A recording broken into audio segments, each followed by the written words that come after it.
O evento da Bahia Hobby Bom, tem passa sempre tem com a direita. Esse aí junto com o Porto Novo, que tem par de gente hobby entusiasmo e gana de trabalhar, nós também trabalhamos para ser ainda mais melhor com esta outra. Nós estamos trabalhando em geluk para o bem-estar de muitos da central cerca de nós. Nós estamos organizando diferentes eventos durante o ano. Nós estamos começando com speed swimming, mas ainda tem outro semana open water, esse também está Nick Beach. No dia 8 tem artistic swimming, caminho que eu quero invitar o povo de Aruba para vir apoiar emocional. E voral na beach também, para nos ajudar a deporte crescer. Que tour é departamento de deporte de landação Putin? Quanto não está total?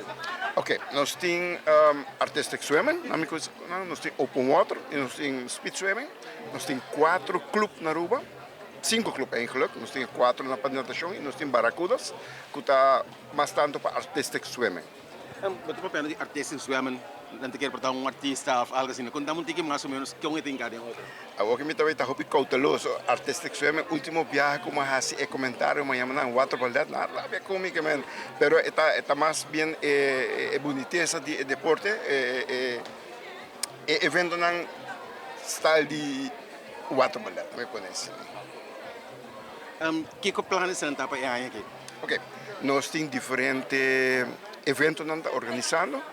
Nós temos ongeveer dia 5 para dia 7 eventos mais aqui, partido em open water, artistic swimming e speed swimming. Conta com a seleção? Seleção está indo bom, preparando eigenlijk para Carifta e para Medellín. Tem uma competência na Medellín, então nós está a tempo qualificar ainda para Carifta e para Medellín. Você ainda para agradecer e planos para o futuro? Sim, seguro que sim, sem voluntário, nós não podemos trabalhar. É maior não está um tremendo trabalho, está todo dia, está madrugada, está três atletas na TMBA, tudo ofertas aqui que está esse trabalho oficial e o público que também para apoiar, porque mesmo só pedir para o para crescer mais grande ainda.